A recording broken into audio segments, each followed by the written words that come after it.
Okay, everyone. Thanks again for coming to class. I think we got our logistics down, so it'll be a little bit easier today than Tuesday. Anybody have any leftover questions from Tuesday? Anything at all?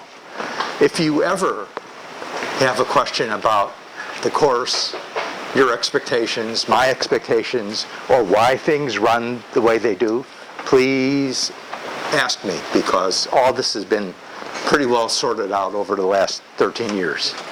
And so you may not understand why I do it that way or why it has to be done that way, but I can explain it to you. So I want to thank everybody who contributed to the class. Of course, the students will contribute. You know, you're going to be filling out the forms and evaluations. No evaluations today, but we've got some other good stuff. I got a little bit of money from the Haas Center for Public Service that foots the bill for the cookies as well as the project, so we should be thankful about that. I want to thank all the community members and project suggestors who are here today for their efforts in suggesting projects and working with teams. I want students who are working on projects with them to thank them profusely every time. Okay, next. Oh, no, it's on, but it doesn't go to the public address system. See these microphones and speakers? They're a part of a $300,000 audio system so that you can be heard. I can be heard throughout the room. But if you can't hear me, maybe you're sitting in a node, so I would encourage you to move closer. If you can't see me, that's not important. If you can't see the screen, move closer to the screen. Okay? I want to remind everybody that no laptops or smartphones during class, but we will have a short break where you can catch up on the outside world. Okay. If you haven't done so, please use Access to change your enrollment option if you have to. And if you weren't here on Tuesday, see me, because there's personalized packets that each person gets. Okay, if you're going to be missing a class session, if you're taking the course for 3 units working on a team project, you have to make it up. And that includes reviewing the video, all the slides and stuff, and meeting with me to discuss the lecture. So don't tell me that you have an interview or you're sick or something. I don't want to know that. Just tell me I'm going to have to miss this class session, and what do I do to make it up? That's what I want to hear. Okay. That works out pretty well. Attendance list. Last time we really had a bottleneck with the attendance list, but being an engineer, we're going to solve that problem by passing it around. So make sure by the end of the day everybody signs this red paper, red clipboard. Okay. Start over here. Trevor. Thank you. Remember on Tuesday, the people who are working on team projects got this handout for candidate team projects. I hope you had a chance to read that, because we're going to, people who suggested the projects and whose descriptions are on there, we're going to be hearing from them, and you're going to decide, the people who are working on team projects, which projects you like, and rank them in priority order. So I hope you've done that. There's a form which you picked up in the front that you will be using during these pitches. So what you will do, as you hear a pitch, you can make notes on here, on every one, all the way down to number 22. And at the very end, prioritize your top 5 and put a number, 1, 2, 3, 4, 5. And that will help me and your and other students find common interest in these projects. So what I will do is I will take all these sheets, put them in a spreadsheet, put them on the internet so that you can find other people with similar project interests. I'll talk about that a little bit more.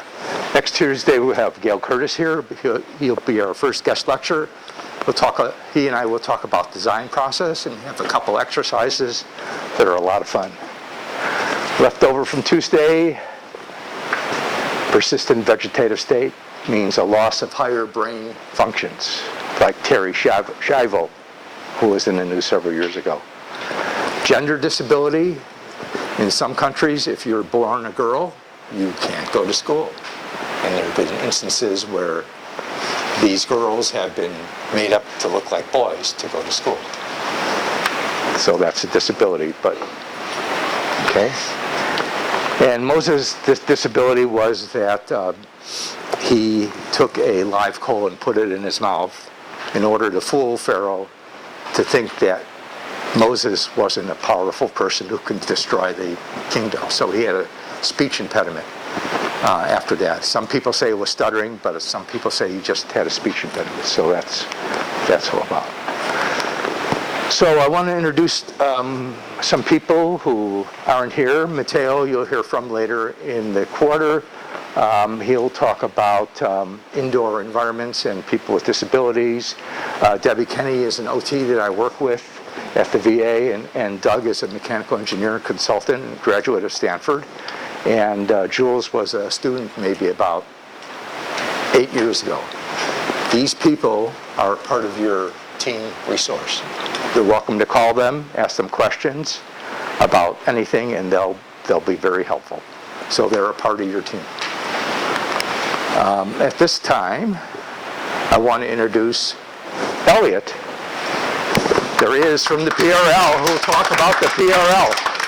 All right. Thank you, Elliot. Yeah. You got about 5 minutes. Where's our timer for 5 minutes? Cool. Thanks, Dave. So, hello, everybody. My name is Elliot Helms. I am a graduate student employed at the Stanford Product Realization Lab. So, we're a lab on campus that's available to all Stanford students, regardless of interests are. We are staffed by, I believe there are 21 of us graduate students who are excited to help you get up to speed with the tools and processes that will allow you to build awesome things, and the design background to help you work through some of those difficult design processes that go on at the beginning, in the middle, and at the end of your manufacturing journey. So I took this class 2 years ago. I worked with Stanford and Danny specifically, had a great time. Can't recommend it enough. So you're making a great choice. I'm seeing a lot of friendly faces as well that I recognize from the PRL, so I think it's going to be an awesome quarter. Specifically, we focus on design and manufacturing. Like I mentioned, we're open to any Stanford student, any project that you're interested in. We have not only the tools that you're available to use, but also the workspace for projects. And every one of us is very excited to chat with you while we're on duty. So come and talk to us. The leadership team I won't say too much about, but Dave Beach, Craig Milroy, Marlo Cohn, Dan Soman, if you see them around, they're extremely knowledgeable, powerful folks in the PRL. You can read more about them on our website. They are a fantastic resource. And then these are all of my coworkers. The ones in the red borders, I believe, have taken this class before, so you might ask us about specifically this class, but regardless, all of us would be very delighted to see you in the PRL, in Building 610 in Room 36, to talk more about your project application.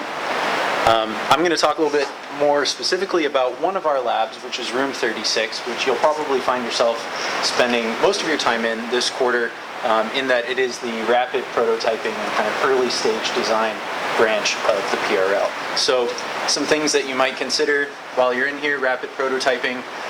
It's not necessary that you have a design as you're coming in. Sometimes it's nice just to play around with your hands, build something quickly and learn how a mechanism works, throw together an electronic circuit and see how you might leverage some properties to achieve what you're looking for. And it's also a very fun, lively, social atmosphere for those of you who have been there when it's not the night before an ME 102 project is due or something like that. It can be quite a nice place to work. We have different technologies there that are at your disposal free of use. One of them is laser cutting, which is how you manufacture usually 2D shapes. There's additive manufacturing, also known by the buzzword 3D printing, where you're building up something from a raw material. You're not subtracting material from a block, for example. We have 3D scanning. This is especially useful for something like this class where you might have a specific body geometry or a specific existing piece of technology that you're looking to interface with and make something custom that interfaces with it very well. And so this is something you might look into. There's also vinyl cutting for making stickers, because who doesn't love stickers? And then there's pink foam cutting, which is arguably one of the most interesting tools in room 36, because you can take a block of foam and you can very quickly, with your hands, as a CNC machine, cut out a shape of anything that you can imagine, including moose. There's also sewing, so soft goods might be something interesting for you, and sewing is definitely non-trivial, so coming in early and practicing is a good way to get up to speed on that. It can also be very fun when you get that motion down.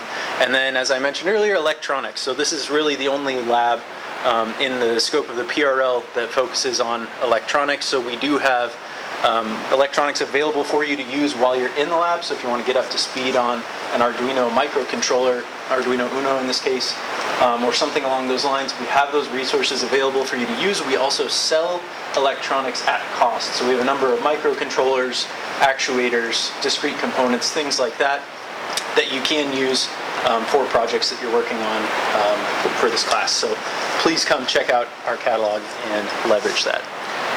And like I mentioned, in addition to electronic components, we sell materials, so materials for laser cutting, and we like to give advice.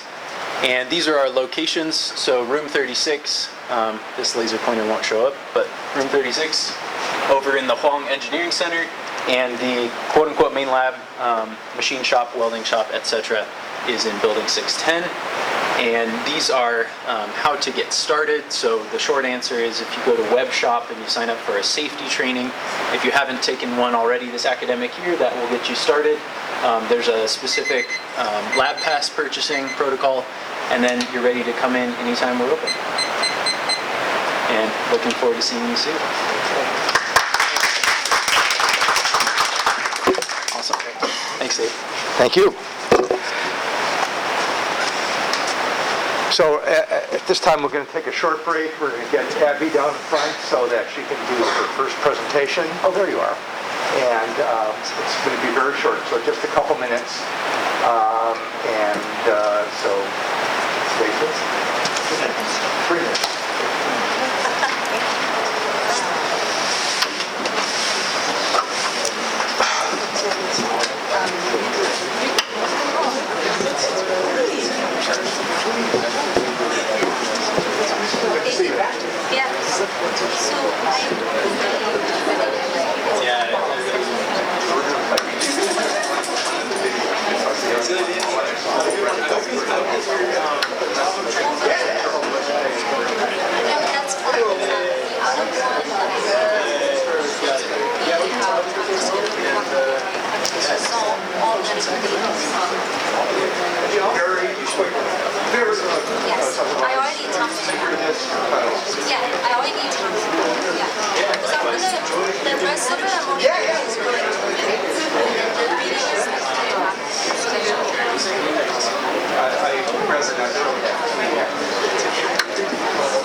They all come combined together. I have one slide.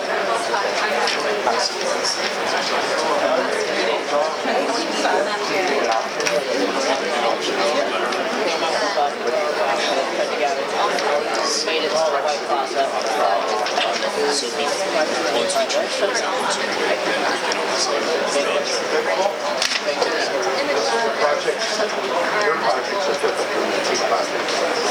So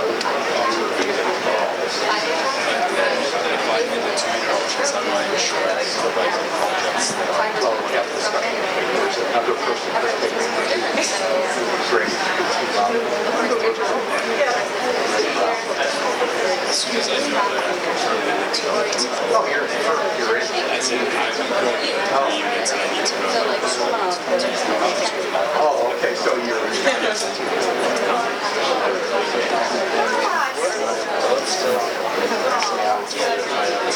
Stick around, fill up the form.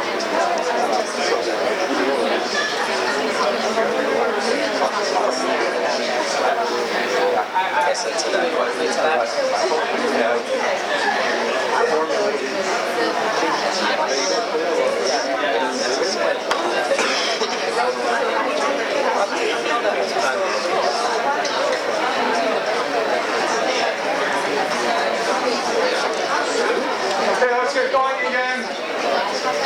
Yes, yes.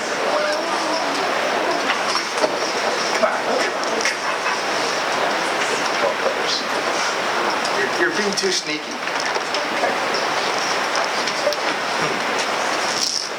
So I hope you guys have read the project descriptions in the handout from Tuesday. You're going to be filling out this form, like I said. Hopefully there'll be enough time that you can talk to the presenters after all the pitches. That can be done in here if we still have time, or outside, to get more information. Be sure you hand in your forms, because if you take it with you, there's no way for me to enter it into the spreadsheet. Okay? Your preferences will be posted online at the course website /preferences.html. There you'll, I have a shot of it on the next slide. So once you select your projects and teammates, let me know. You have to tell me the name of the project that you want, your team name, and the name of all the team members. Okay?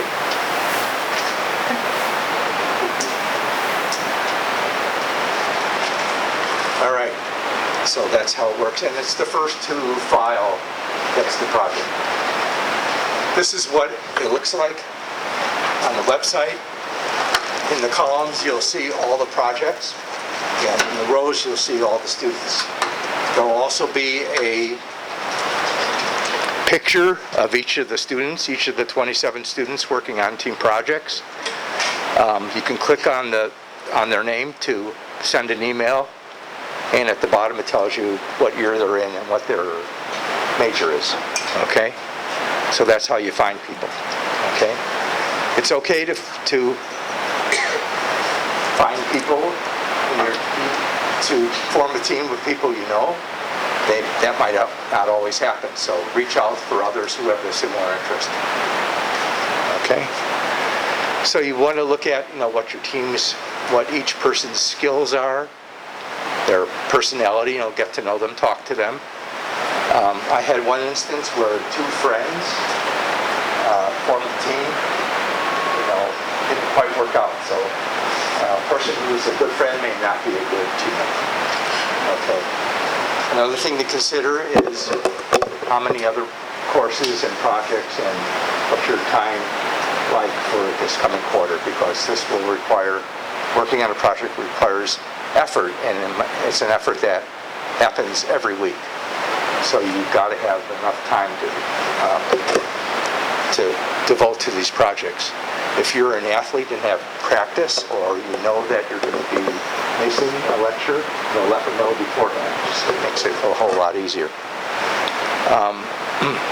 So you have until Tuesday to get some of this stuff done, to select your team and project and form what that is on. And it's really, really important to get a quick start. I tell this every year to the students, and the students say at the end of the quarter, I wish we could have started quicker.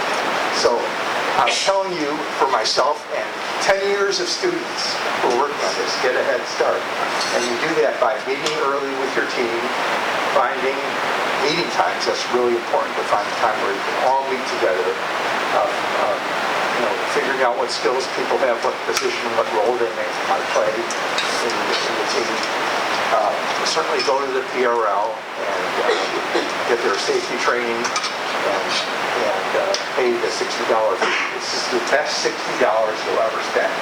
Get all that expertise and all that equipment to use, and it will help you immensely. Everybody's going to be fabricating something. If you haven't done that before, it's not scary because you got all this help. And you're going to feel like really accomplished. You have to build something yourself. Okay? And as you submit your projects, I will distribute the contact information for the person who suggested the project. And so the next thing is to get in touch with them and with them to start the process of understanding the problem. It all has to happen pretty quickly. And usually the first couple weeks, people don't do a whole lot because they're just getting into the border and stuff. I want you to sort of buck that trend and get a quick start. It will help you out immensely because otherwise all the tasks will have to be done in the last 2 weeks. And it's got to be stressful. So I'm having to avoid all that stress. Okay, so again, I'm going to make a plea for the students who are on the wait list. You can take the course again. You can take the course next year and drop it this year. That means somebody on the wait list will get it. If you are taking our project courses, you might consider not taking the course or enrolling with a different option. So if you're not able to devote an average of 4 hours per week on the course, then that's going to be an issue as well. Okay? So there's a lot of people on the wait list, and this is the first time it's ever happened, so I'm going to apologize if you feel disappointed if you can't get in. But this is the way the university has set up this course. If there's somebody who wants to make a personal plea, who's on the wait list, wants to make a personal plea to somebody to drop, I'll give you 30 seconds right now. It's not up to me. It's up to the resources I get for the class. I'm sorry. So by the end of tomorrow, when you see that spreadsheet up there, if your name isn't in one of the rows, that means you're still on the wait list and not participating in the project. So I think there's like 15 people on the wait list, and I had like 3 people drop today. That's about it. Go ahead. For the projects, if multiple teams want to work on the same project, what happens if this first come first? There's one project, a project with Olympic and Magical Bridge Playground that has 2 projects, but they'll be different. But if your 2 teams can work together to go over there together, transportation and stuff like that. But each project is meant to be done by one team. One team of 3. So what happens if 2 teams want to do the same? Oh, it's the first to file. Okay, great. Okay. First to file.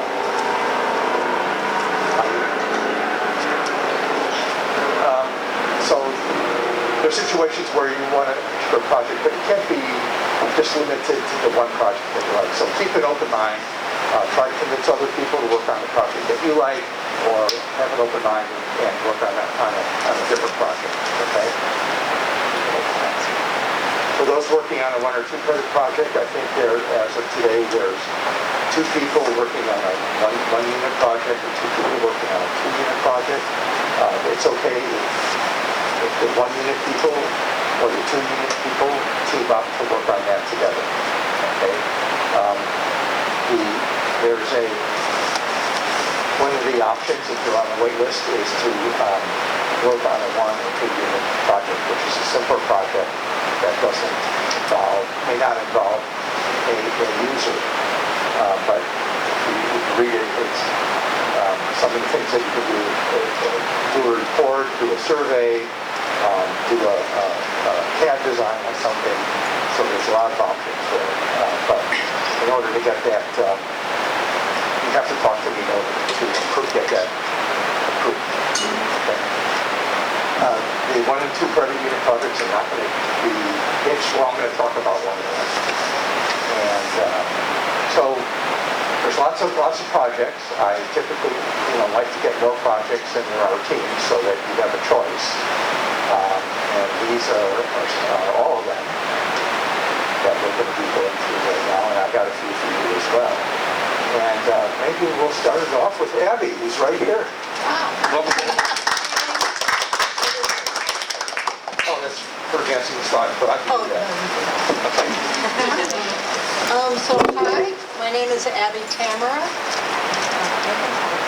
and this is my successor service dog Nathan on Canine Partners for Life in Cottonville, Pennsylvania.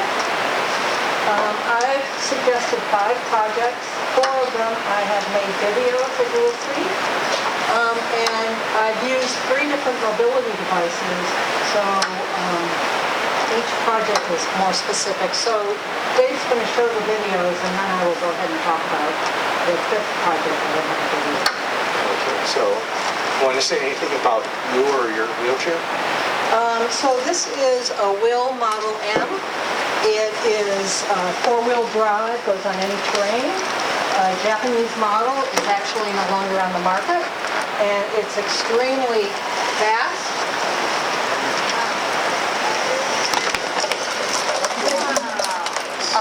It also has the ability that when you're under a table to pull the arms up so you're not encased, which is very nice. The wheels in the front are called omnidirectional wheels, and what they do, rather than caster wheels, is that they glide. So it's got a very small footprint. You want to check this out afterwards. And I'm open to people trying it if you like. I do have some walking ability. Wow. Nathan, stand. After very far. So Nathan provides balance and support besides other things with his harness.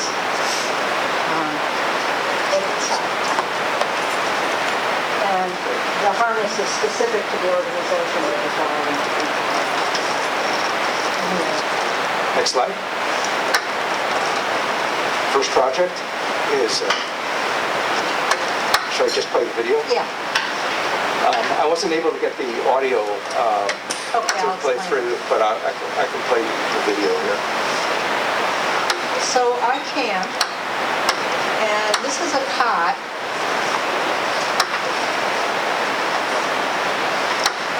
So it has a long bed, and you put collapsible poles in either side, and then you'll see me try to show you the way that it hooks together with the legs, which is the problem. It's extremely difficult to bend them to get them in to the side pockets, and there are 6 of them. You can put it together with 4, but I don't have the strength to bend it. It's extremely hard, and I've gone camping with people that have no disability whatsoever, and they couldn't put it together.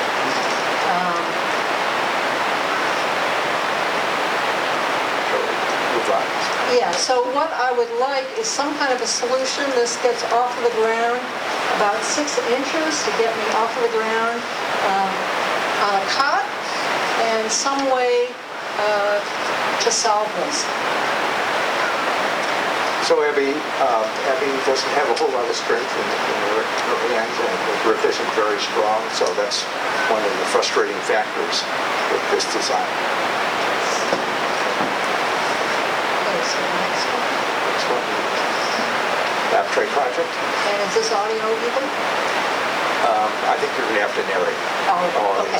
You couldn't So, get the audio. the wheel, this project is a lap tray for the wheel, and it fits, I think my laptop is 15 inches, but I could use it for lunch or whatever. And what I'm interested in is something collapsible that I can put in my backpack, that's lightweight, that I can take out. And as you can see, the size.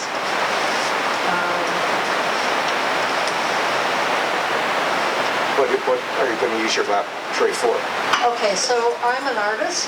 I go out sketching. I do watercolors. I take a laptop with me. I take my lunch, as you can see, my lunch bag there. And the thing is you don't want the lap tray to slide off of your lap. You want it to be pretty stable. So something that could collapse that could help me, because this doesn't have any way to attach anything to it. When you see Paul, he has a wonderful tray that's part of his wheelchair. But this wheelchair, each wheelchair is specific to what you can attach or can. And this, you can attach a tray to. Okay, excellent. Alert project. Okay, so you're going to see me on Stanford's campus, and I'm traveling with my dog with the wheel.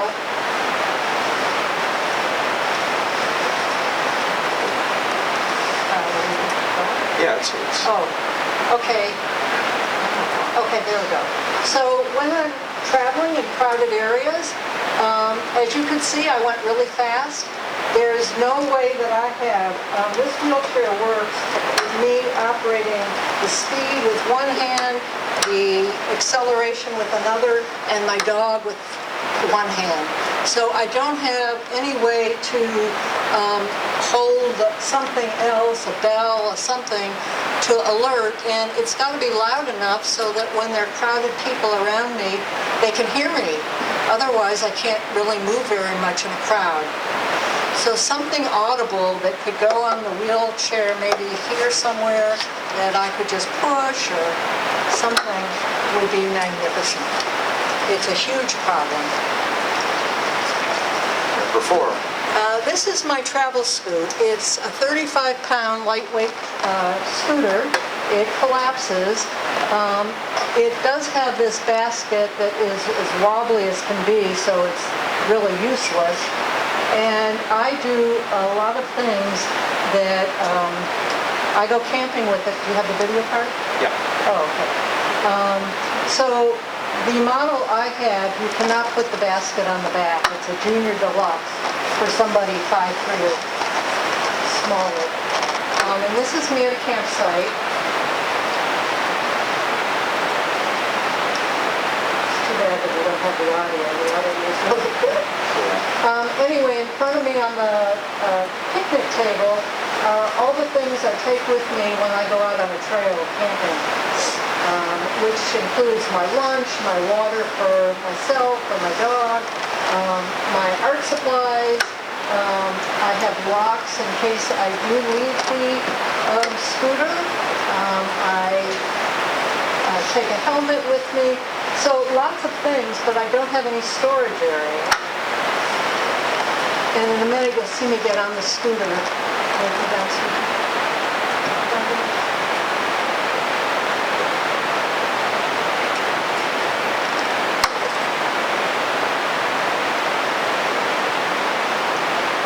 as you can see, there's no place to carry all of this stuff.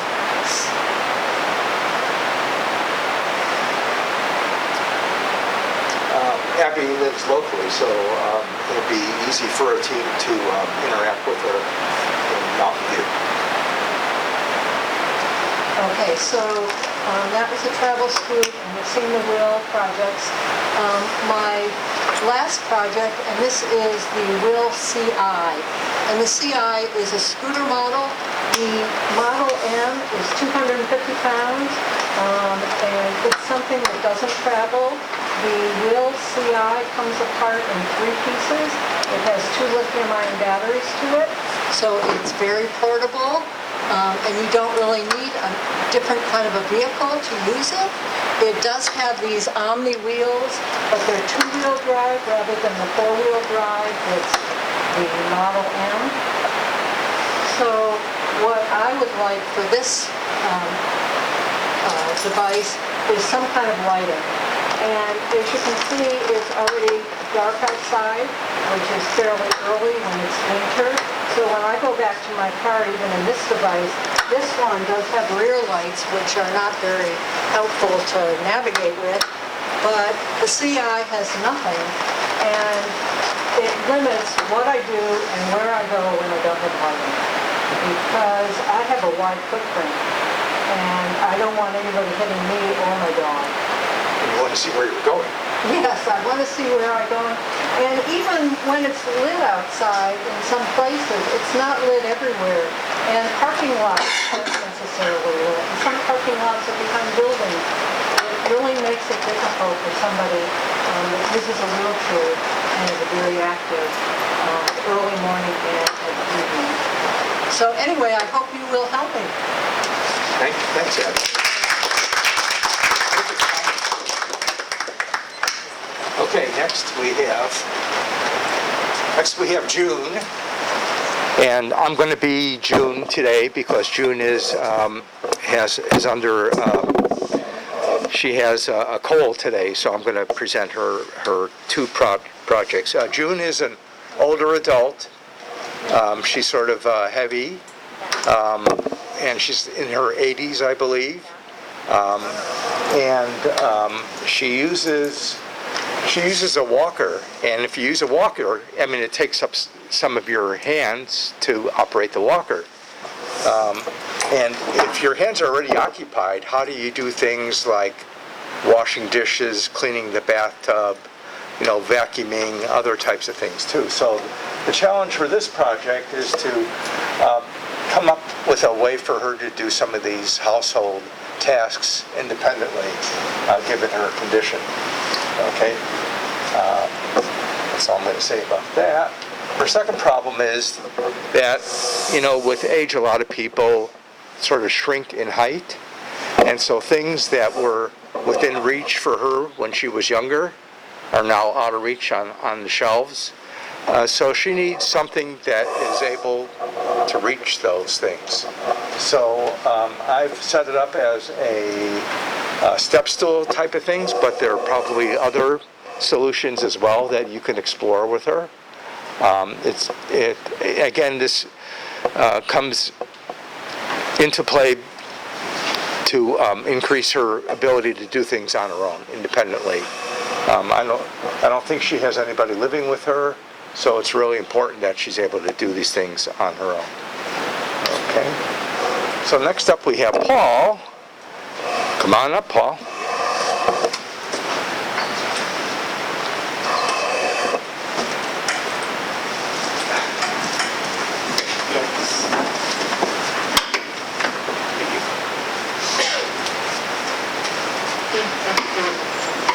Paul lives in Redwood City, is that? Yeah, that's right. I have notes because it's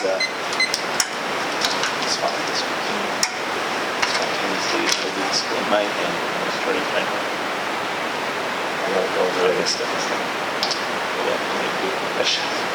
All right, so I was talking with Dave last summer, I guess. We met up. I had met Dave through the design thinking camp, or Design the Future.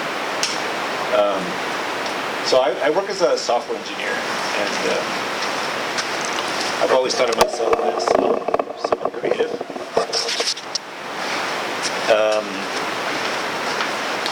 So writing code can be creative in some aspects, but I feel like I have more to offer than just writing code.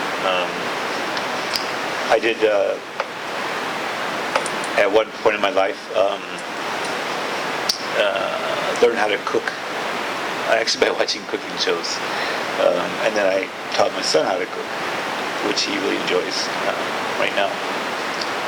I would wish there was a way I could learn how to cook myself, but one thing I was thinking about was photography, as far as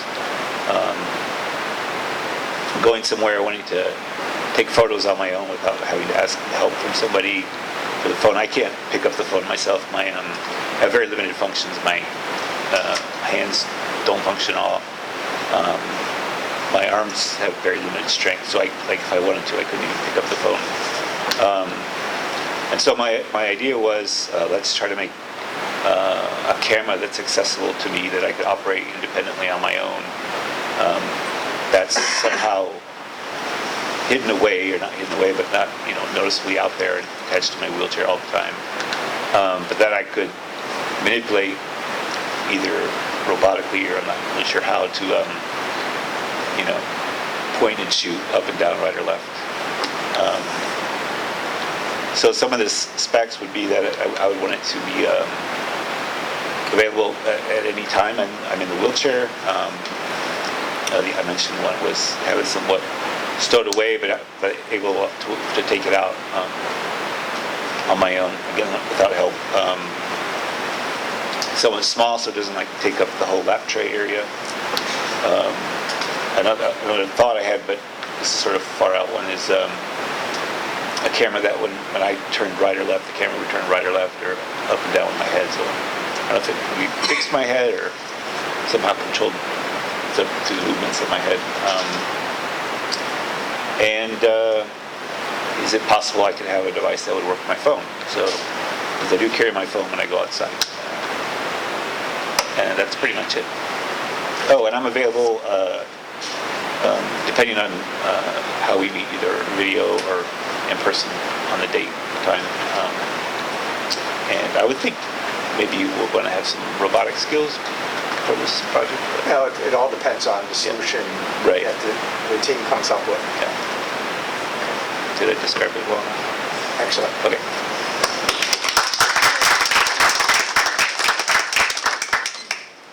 Next up, we have Olenka.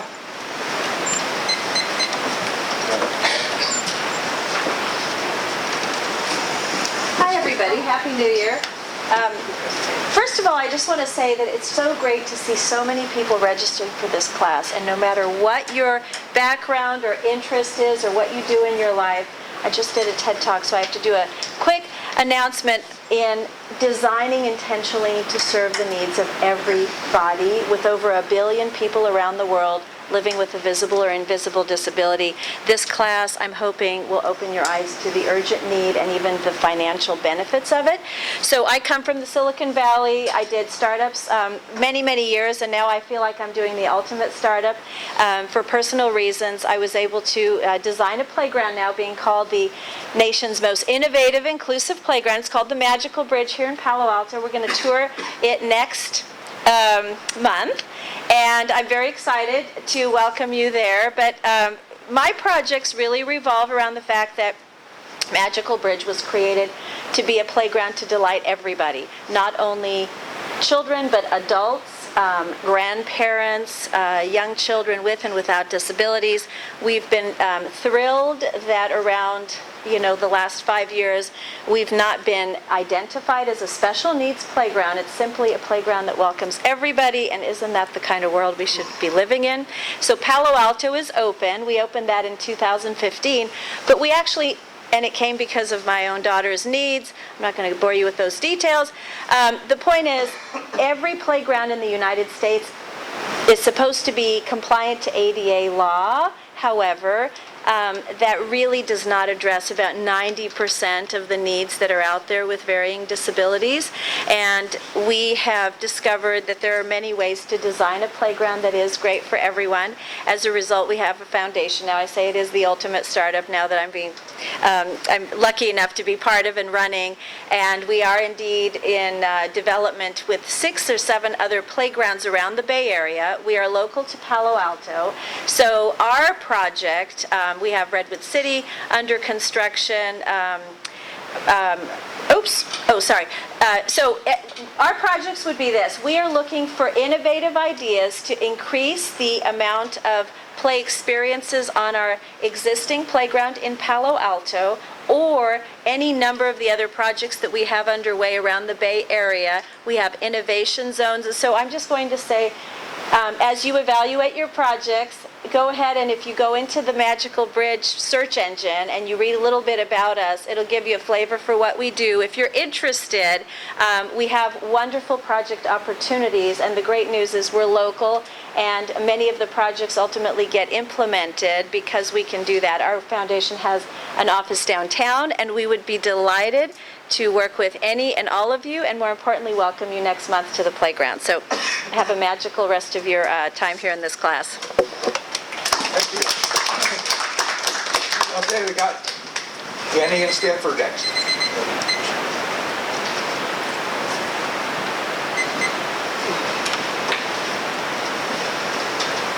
You want me to operate the slides? Sure, thank you. My name is Daniel Stickney. We live in Los Gatos, California. This is my brother Stanford Stickney.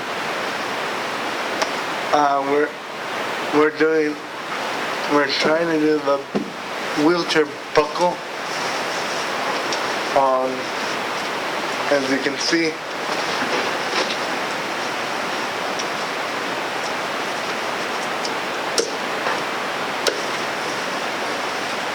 Maybe you can talk about it now and show it later. Okay. As you can see, my hands can't move as well as other people. So is there a way that I can do it by myself? Maybe we can loop it through the wheels, something like that. And also something to push up on my wheelchair, because I like to slouch and put my legs out a lot. So maybe something like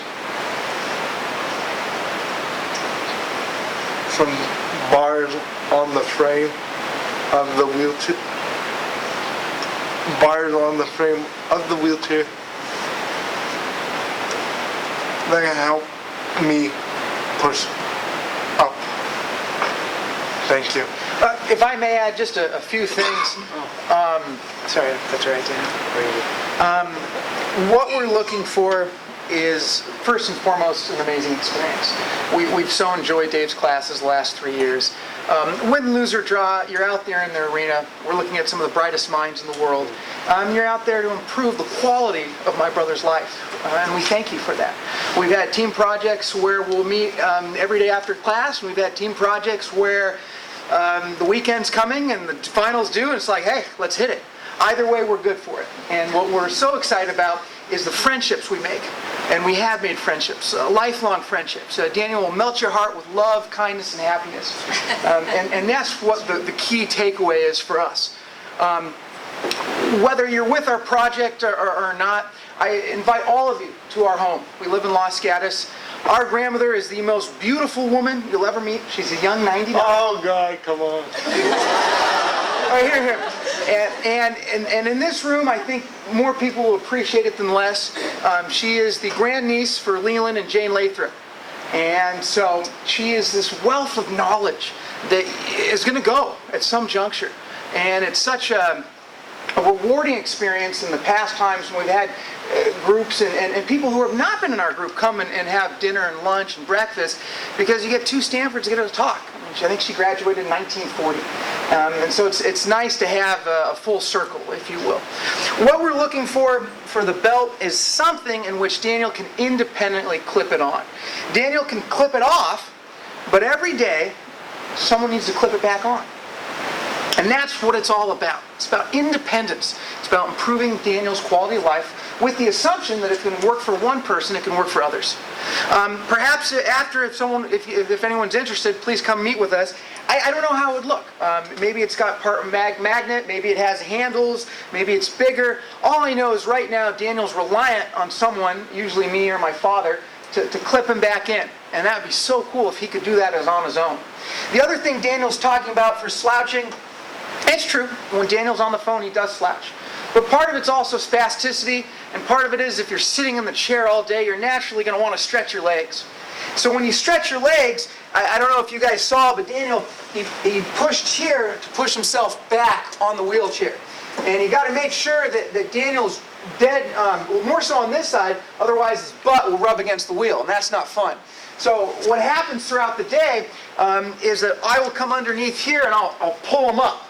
And I'm happy to do that, but if we can have more independence for Daniel, and I don't know what that'll look like. Maybe it's something that clasp on here that's designed. Maybe you build off the brake system and you make it bigger so then Daniel can take the brakes and push it. Some form of mechanism or a way in which Daniel can more independently make sure that he's sitting in the chair correctly so he doesn't hurt his back long term, particularly when he gets really far, because then he can't, right now, push himself back in. And so that means if someone's not there, he's at a disadvantage. We thank you for your time and consideration. Oh, and we make great home-cooked meals, and we will meet you anytime, whenever you'd like. I attest to that.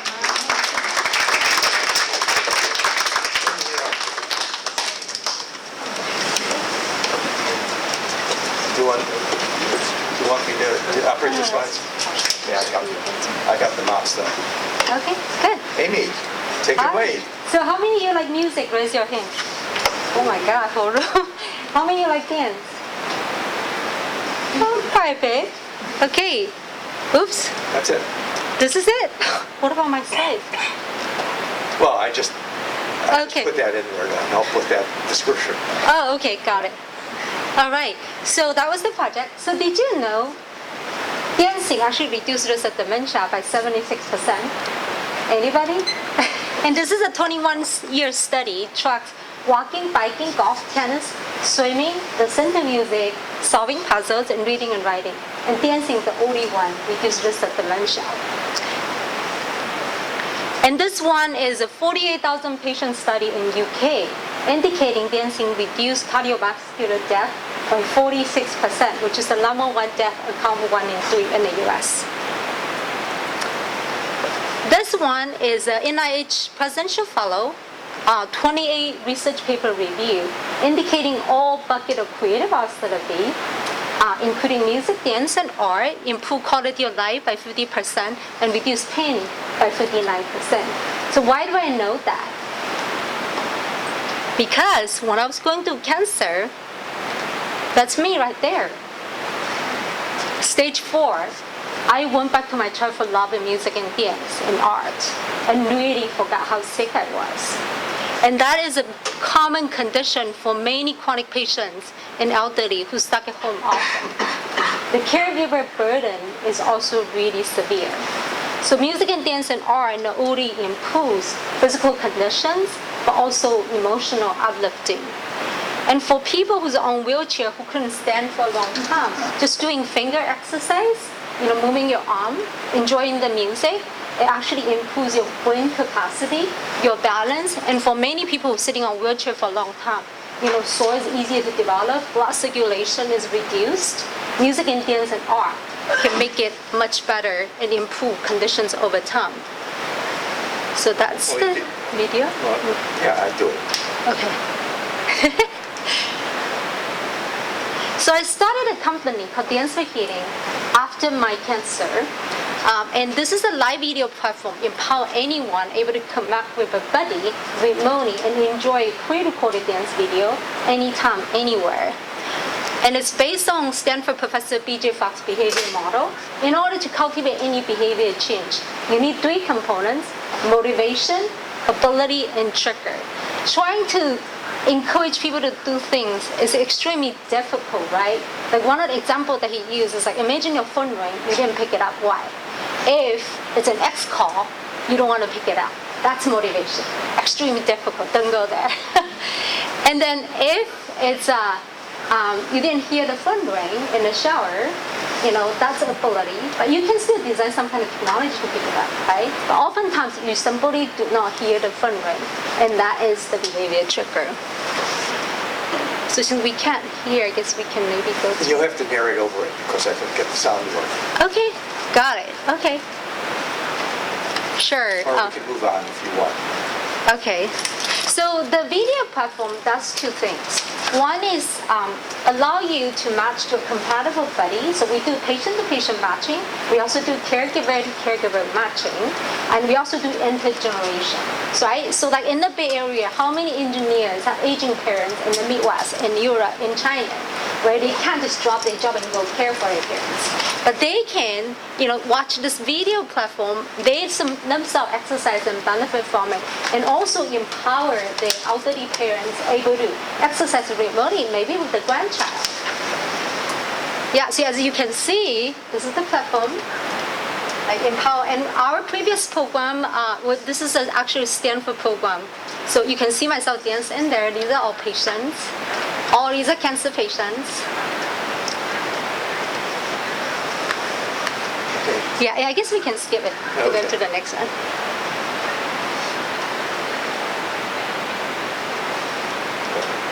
Yeah. So we conducted about 100 interviews in the elder centers in the Bay Area. Go to the next one. Okay, got it. Okay. Music and dance is the most popular activity and across all elder centers. The next one is intergeneration matching. So you can see a little bit. You see many people sitting on a chair, right, or on a wheelchair. And so just by doing that kind of movement, it will actually increase their brain capacity balance. Okay, go to the next one. Okay, so here's the fun part. And I'm so excited there's so many people on wheelchair here. So imagine if you're sitting on a chair, so like one thing is for creative expression, right? So imagine, you saw those kids with whatever their, a prostate and then all kinds of images. That's one thing where you can do colorful lightings or some kind of, you can even turn your wheelchair into like a drumming devices. Anything that make it fun, and then there's also tracking devices, Apple Watches or any other devices you can integrate by, tracking their movement, encourage them to move more. And how about a padding will actually provide directional vibration, where the music goes left, or going right, then you can actually do that. So anything that will encourage people to do more movements and make it fun and easy, whether it's through color or lighting. So have fun. And I'm available anytime. My background is in, 25 years of design expertise, so I can work with you. Yeah. And I'm working with you. So what she didn't talk about is perhaps doing a creative expression using a wheelchair as a tool for making music or drawing or something like that. So that's my second project that he is doing. Okay, but now it's Nick's turn. All right. And here's Nick. My name's Nick Zerpolo. I'm an architectural consultant and clinical psychologist here in Palo Alto. I was the person who did the architectural stuff for most of the accessibility on this campus when we got started with that. What I'm interested in doing in terms of projects, I have two projects. One has to do with this armrest. It was kludged together by the manufacturer, not to my wishes, but that was the closest they had. And isn't far forward enough. Instead, it comes with a sort of a fixed size it came with, and where it needs to have a mount here is in the way of the wheel lock. So they put a longer arm on the wheel lock, but it's inconvenient and it's just in the way in the sweet spot. Also, the front part doesn't stick out far enough to be good for transfers into or out of the wheelchair, but the armrest top was made for a different purpose. It was made to come out so that it can come up higher and higher, different levels if you wanted for. So mostly this was done for people who stand, not people who are used to using wheelchairs only. So I would like to get rid of this extra weight and the various problems this causes. All right, let's try that. and have a clean design that will actually do the job properly and safely. The other project has to do with the front caster wheels. As Abby pointed out in her chair doesn't have caster wheels. They don't caster back and forth. They are called omnidirectional wheels, and it spins this way for the main axis, but then the edge spins around that so you can turn without having to have the wheels move. It makes a difference when I'm on a sidewalk. Sidewalks are required by Uniform Building Code to have a 2% side slope outward to the street for the sake of rain and water and so forth. It's too much side slope. I've asked a lot of engineers, gee, do you think if it's only 0.5%, the water will just sit there? However, that's the code that they have to build to, and their project won't get approved by the inspector if it's not that. So, because of the side slope, if you're pushing with a wheelchair that casters, the front wheels will go outward. You have to push extra hard with your outside arm, and you might have to hold back with the inside arm. It causes a lot of shoulder strain. So, for me, the impact it makes on my life is, all right, I'll go 1 block, but I won't go 6 or 8 blocks to look at stuff. It's just too much hassle. It's too much hassle to get in the van and all that, so it shrinks my world some. So I'd like to expand it. Those are the 2 pieces. Anything I didn't mention? That's fine. Thanks a lot. Okay.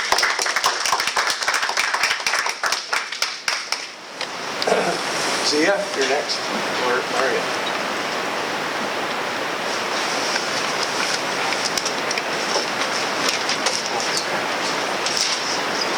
Good afternoon, everybody. My name is Zia Obudiat. My son's name is Nathan. I put our contact information in there because I know you guys are going to... I deleted it. Oh, you deleted it? Yeah. Okay. I will put my contact information available to you once you choose the project. I do that. So the project is a tray, and the problem is twofold. One is that my son has limited ability.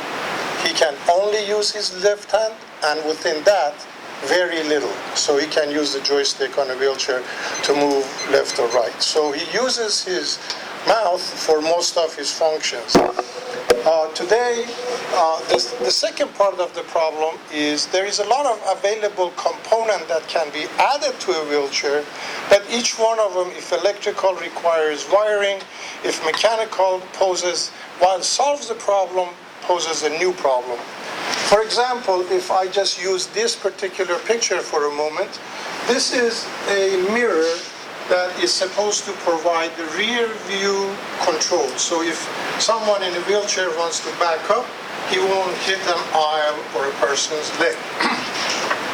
Now, if you want to remove the child or the individual out of the wheelchair, this is on the way. So if I can see the next slide. Now this is a light, supposedly, that is supposed to be a switch that turns it on and off. Now what about Alexa, turn off the light? So the second problem is there is a great deal of technology available but not being utilized for wheelchairs. So the proposal in this project is for us to design a wheelchair, which you guys have the details of the content of the wheelchair. But if I may go a couple slides forward.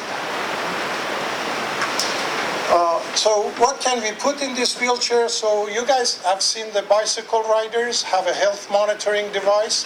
What if I put a USB port on the tray and had a health monitoring device? What if I put a Alexa in there and had a complete control of the environment? So all of these features can be added in a tray, and today is not. So the challenge for you is to design a tray that includes all of these features. And for example, the light that we were talking about a little earlier can be added that it's light sensitive, so it can come on by itself, or it can have manual override that it can be turned on by the user. I won't go through these because in the next 2 slides I have identified those in the previous description of the tray. But if you have any question afterwards, you can ask me about them. What is needed to design this wheelchair is mechanical engineers, electrical engineers, and people who really like to, A, add value to my son's life, B, have fun, C, we would be happy to compensate them for their expenses in terms of building prototypes and what have you. Excellent. Thank you. Okay. Ben, get up here.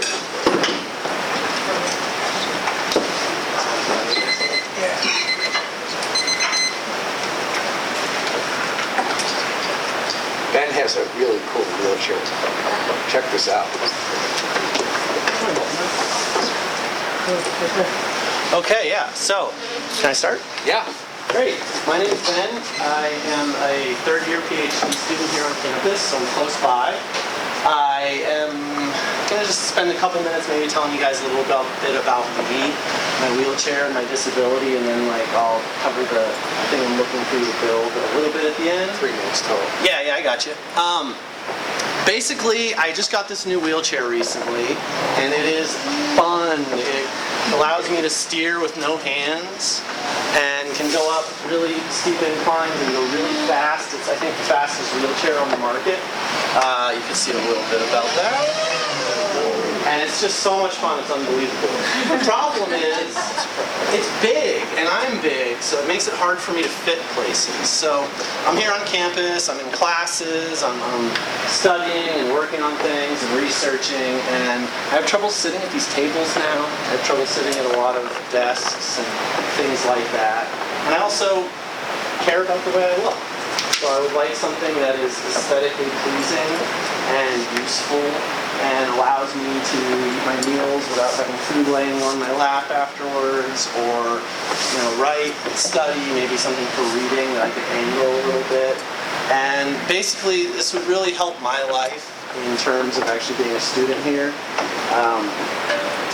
There's always trade-offs. Every single wheelchair I've ever had has had something that wasn't right about it. My first wheelchair was so big, I couldn't fit through doorways. And I'm like, this seems like a problem, right? So then I designed my own wheelchair. I'm pretty technically sophisticated, so I would be a pretty big help, I think, helping you guys actually make this happen. But I would also love for you to come up with your own ideas. So like I said, I designed my next couple wheelchairs on my own. I came up with stuff and measurements and figured it all out. In fact, I used to teach high school when I had my students design wheelchairs as well for one of their projects. So it's a fun little thing. But what I ended up doing was designing a wheelchair purposely made to be too small for me so I could fit it on the table. I'm 6'4". If I get a wheelchair that has me sitting upright, like this one does, I end up just being too big. I don't fit on the tables and things like that. So then I got myself this nice little compact wheelchair that squeezes me in real nice and lets me fit everywhere. But eventually I started having some health concerns and having some numbness and tingling from pushing my wheelchair so much. So I was like, okay, it's time for me to get something new. And this ended up being it. And while it has been so much fun, rushing up to the dish and zipping past all the joggers and such, it is tough not being able to fit under tables. So if you guys can help me with that, I'll help you get there. I think we'll have a lot of fun in the process. Excellent. Oh, and this is Millie, by the way. She's part of the package. Okay. Jerry. And I apologize I can't stick around for the talking afterward if you guys can go ahead. Yeah, I can give you, anybody that's interested, I can give people Ben's email information. Okay, thanks a lot, Ben. Jerry, get up here. Alrighty. Start going. Hello everybody, my name is Jerry. I have a challenge that involves the limited use of both of my hands. My left hand, I have no fine motor coordination in my fingers. My right hand, I have 2 contracted fingers. I can no longer play handball, dribble a basketball, throw a football, but on a daily basis I have to use smartphones and tablets. These devices are thin, sleek, contoured, slippery, and fragile. If you haven't dropped one, you're in a minority. So I have a difficult time holding a phone or tablet in the perimeter on the edges. What do? I tend to hold it in a protective manner sitting down. I will hold the tablet on my lap. The phone, a smartphone, I will hold it in my extended fingers. My right hand will interface with the screen and will stabilize the phone while I'm using it. It wouldn't take much of a jolt or movement to make me drop it. I generally use my devices in public spaces using public Wi-Fi. One of the big places to do that is on VTA Transit. They promote themselves as having Wi-Fi on board. But the vehicles, they make sudden starts, stops, turns, they go over bumps, potholes, jarring passengers and jarring their belongings. It wouldn't take much for me to lose one to the floor. So what am I looking for? I would like a device that will securely hold the phone or tablet in a stable position with an adjustable viewing angle. I would also like to be able to easily but safely stow my phone or tablet in a case, a cover, a sleeve, or a backpack compartment. I hope we can find a solution for my challenge. Thank you. Thank you. I have some projects. One doing with creative expression for people who are disabled. If you can come up with something, a very broad topic, that would be awesome. I have this project called Designing Your Afterlife as a spoof on the course Design Your Life. And actually have this every year, and one year the students made an app that facilitated scrapbooking and taking pictures and making a record of a person's life. So that's sort of interesting. The last thing I'm going to say is that if you guys have an idea for a project, let me know, and we can see if it can be something that I can approve and have you work on. Okay. So, for students who are working on 1 and 2 unit projects, I want to sample this project that Greg Brown, who's still there, has offered us. So Greg is looking to get assistive technology makerspace projects involved to design them and have this design implemented in various areas. So if you're working, if you have a 2-unit enrollment option, this might be really suitable for that. And there's 2 people that have enrolled with the 2-unit option. And this would be a great project for you guys to pursue. For students who enrolled with 1 unit, read the material. It's a really open kind of project where you can define what you want to do, or just write a report on something, or investigate something, do a small CAD design. It's really very open.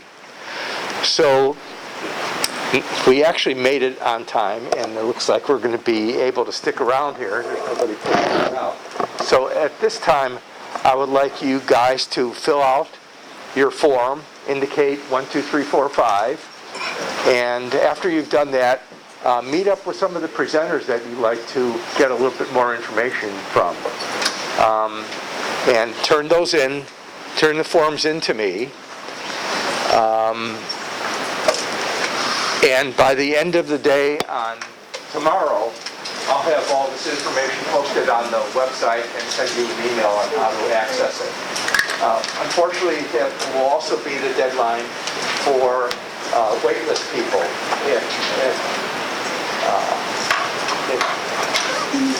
I don't think 15 people are going to drop the course between today and tomorrow, so some of the students on the waitlist will have to make other options. But one good option that I thought of last night is that I have a independent study course in the spring. So we could create something like this course, and instead of lectures, I'll have videos, but you'd be able to work on a on a project, either by yourself or a couple people take up this option, this might be a suitable alternative to a project in this class. Of course, I'll have to convince your faculty advisor that this is something that will be acceptable to them and be approved for your coursework. Okay? Yes, question? If we're thinking about Thanks, sir. Any questions at this time? Any more questions? I want to thank all the project presenters for their time and effort. For now,